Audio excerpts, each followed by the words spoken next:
and welcome to the BraindAI Podcast. I'm your host, Lenka. This is the show for digital agencies and innovative brands focused on predictable growth. We deliver AI solutions and systems required to streamline client acquisition and automate service delivery, ensuring you are maximizing your capacity to scale. Today, we're diving into the world of agency growth and client success with Gail Hopkins, a managing director of Make It Happen. With more than 25 years of unparalleled experience, Gail brings a wealth of practical knowledge and a strategic mindset to navigating the complexities of building and managing successful businesses. We'll be exploring critical topics like client retention, strategic agency operations, and how to foster a high-performing team. Gail, welcome to the show. Thank you for having me. It's a pleasure to be here. Gail, with more than 25 years in the industry, Make It Happen has a rich history. Could you share a little bit more about how it all started and the story behind it? How did it start? Well, before I set up Make It Happen, I was in industry. And as things happen in industry, there was a change in the organization and there was a major reduction in our marketing budget. And we couldn't really operate effectively with them. They didn't need me. They didn't need a marketing director. They needed to have practical marketing people and they needed to have pre-sales people. So the decision I made was to take a redundancy package, get out of there, and then go and decide what I wanted to do next. And leave the team that was more able to support the business intact. And then, because there's no soul destroying for a marketing director than to have no marketing budget to work with and still be paid to sit there and not know what you're going to do with your day. So it made a lot more sense to be able to make that decision. So then it was like, well, what kind of role do I really want to have? Do I really want to be traveling all over the place all of the time anymore? And I decided that I didn't want to do that. I decided that I would give it a crack of focusing on what I love to do the most, which was strategy and generation of high quality demand, but also making sure that organizations could do something about nurturing their existing customers, as well as finding a path to be more relevant perhaps than just the opportunistic sale that happens. So as a result of that, I set up Make It Happen. Make It Happen was originally just me, and we got ourselves involved in the ERP space in the very early days of Microsoft. Great Plains was one of our first ever clients. And that then became part of the broader Microsoft Business Solutions family, which led to an SAP and IBM relationship. And so it ended up that way. So we ended up largely in the technology space, which I'd come from, and also in the industrial space. So they're long-winded stories. 2000 was the year we set up. And as you said, we have now we've completed our 25th year and looking forward to whatever comes next. What an incredible story. Thank you for sharing. We originally spoke and you mentioned that budget is often allocated more towards client acquisition rather than retention. How do you think agencies should effectively make the case for investing more into retention strategies? Look, I just think we have to be realistic. I think there's a line that external people like me have the luxury of saying you should be able to allocate budget to both sides. A lot of the people that we work for and work with, their compensation packages are based around acquisition. So it depends really on who you're talking to in an organization as to understand the value. In my opinion, you make a lot more money out of returning customers. We know that they're the most profitable organizations that we work with. And to me, I think it's a tragedy that organizations will park all of their funds in terms of acquisition. In any campaign, I think there needs to be a minimum of 15% of the campaign budget allocated towards retention.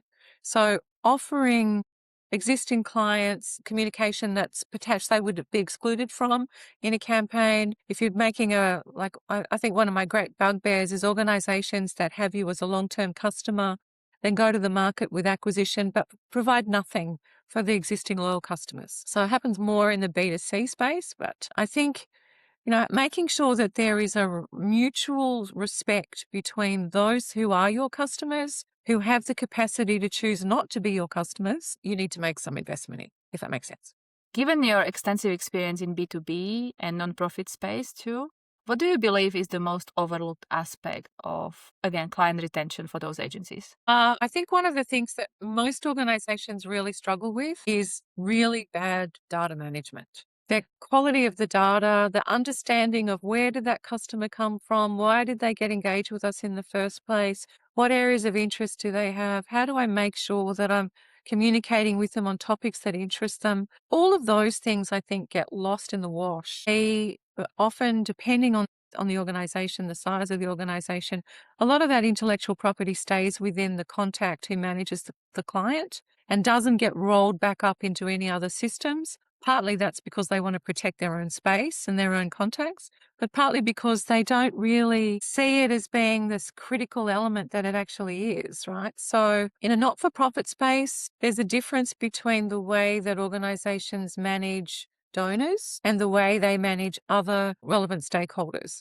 And so again, you have to make sure that you've got processes in place to be able to keep that data clean and up to date, but also to make sure that if you're using that data, you're using it providing value to the person who's receiving your communications. As someone who thinks on their feet, what's your approach to problem solving and strategic decision making within your agency, especially when there's unexpected challenges coming up your way? We have I have a very tight team. I have a very loyal team that work with me, and nobody's afraid to admit that they're out of their depths, and nobody's afraid to admit they don't have the answer to the question, which I think is the starting point in any kind of problem solving activity. Nobody knows everything. And so if you are willing to then look to answers, look to solutions, sometimes you've got to push back on a client and say what you're asking for is either unreasonable or you haven't incorporated it into your budget, or you have to work out what you're going to trade off on what you did want to what you now do want. So, as we talked about earlier, the importance of client retention doesn't mean that you say yes to everything that the client wants. It means that you have established a really good understanding of boundaries between where there's flexibility and where there isn't. And they have to value your ability to deliver the service as much as you have to value their need to show that it's been delivered in a professional, cost-effective, achievable way. You mentioned loyal team. What do you think is the secret sauce of keeping your team happy, loyal, and kind of retaining your team, not just the clients? Well, I'd be lost without my team. I think that's the first thing that you have to admit is that um, I am so lucky. Some of my key team people have been with me for more than 10 years. Now, I don't take that for granted. And I think part of that comes down to having the ability to be flexible. So when people have changes, I have staff with small kids, they need to be able to have the capacity to be able to manage that work-life balance without it being a conflict of interest, and the respect that they want to be able to learn new skills, that they don't want to stay stagnant in one spot. They, providing the opportunity to do that, investing in your people, investing in their ability to have downtime. We don't do a how much of your week has been a billable kind of thing. That's not how we run here. We're a project-based agency, not a retainer-based agency. So for me, it's about making sure that I give them enough time to be able to do their best work in the best way that they can. And sometimes that means they work really well from 8 p.m. till 11 p.m. at night, because their child's been sick and they've been home or whatever. So be it. You just have to roll with the punches. And we were doing this way before COVID enabled that kind of work practices to change. So I think flexibility, the ability to grow, respect, mutual respect, sense of humor. If you haven't got a sense of humor in here, you never make it. So, because the most crazy, ridiculous, weird stuff happens, and if you don't kind of take it in your stride, it becomes quite problematic. Everything's changing. Efficiency is a key. How does Make It Happen leverage any modern tools and processes to streamline high quality work and impactful work for your clients? I guess we use the best tools that we can for the job that we're doing. So we, as I said, we're a project-based agency. So it depends on the project as to what those tools might be. So for instance, if we're doing a website project, then we might use some of the AI tools to help us understand the performance of an existing site before we make recommendations about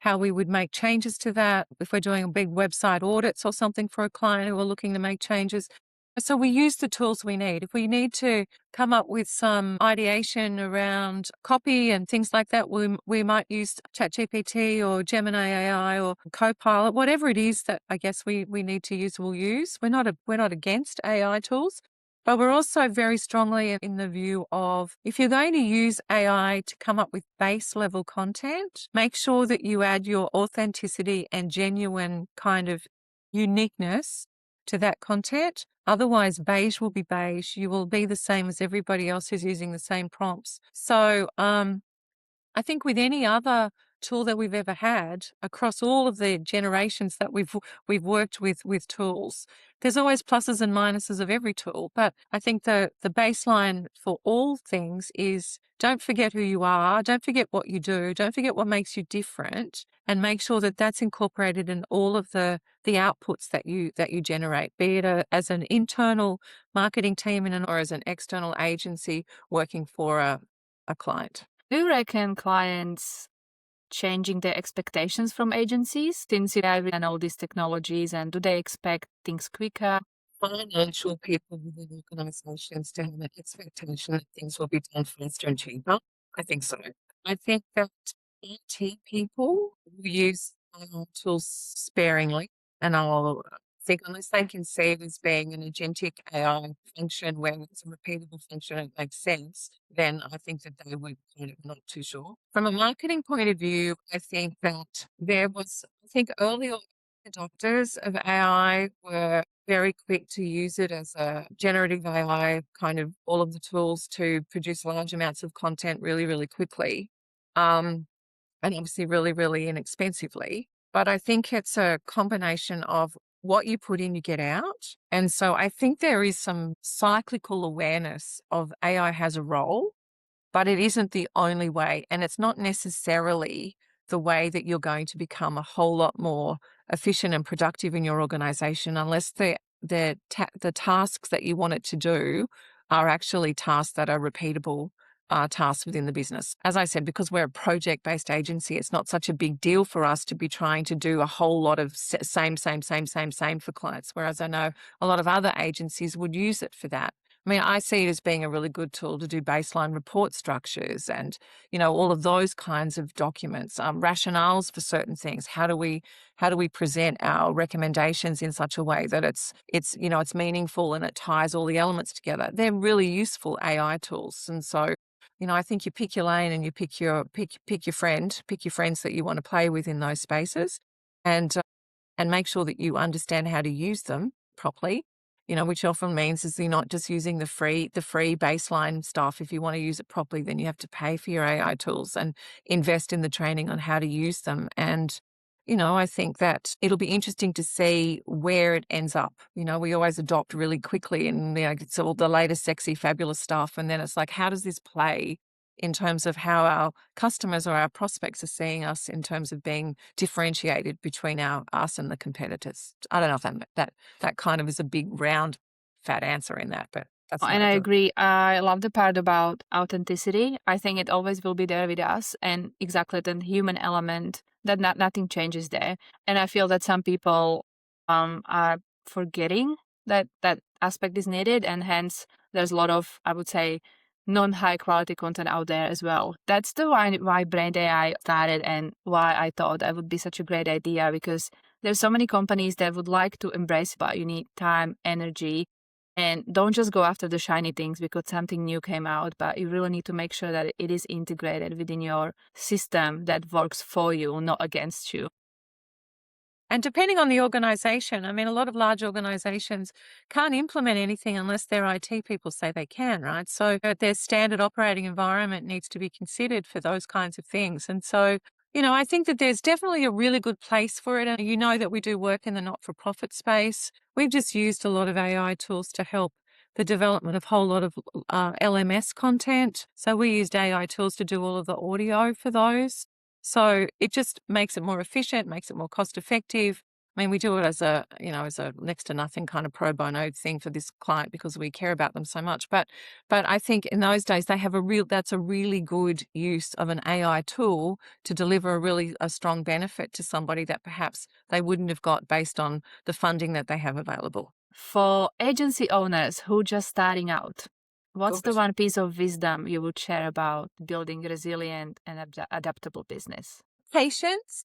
I would say patience. I would say that you need to really early on what your lane is. One of the hardest things that you ever have to do in small business, and I'm assuming that these people were starting out, so it's small business, is to know when you should say yes to something and when you should say no to something. Saying no to something when you're starting out is really, really hard because you feel as though you're going to be missing the boat financially or whatever else. Saying yes to everything will kill you because you are then getting so away from perhaps what your core skill set is or your core capabilities are. You're not building in any kind of ability to scale and grow based on that kind of success. You're spreading yourself so thin that you don't get the chance of being able to build on your successes. And so it's really important that you understand what work you really like to do, what work you don't really like to do, what makes you different from those who are already in that space, and how can you substantiate that over time? So that comes with the next person you hire needs to share the same values. It needs to make sure that there is a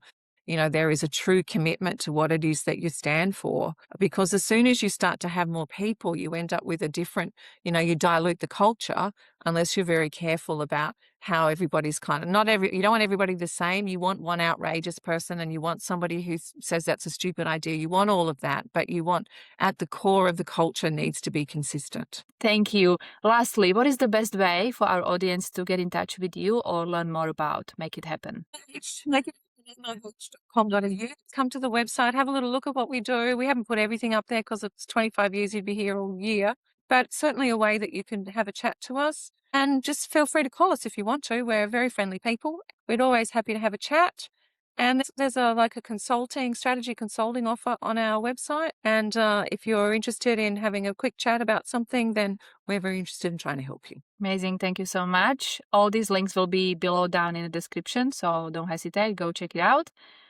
For all our listeners, thank you so much for tuning in. Please remember to subscribe and review, and we'll be back with another interesting topic.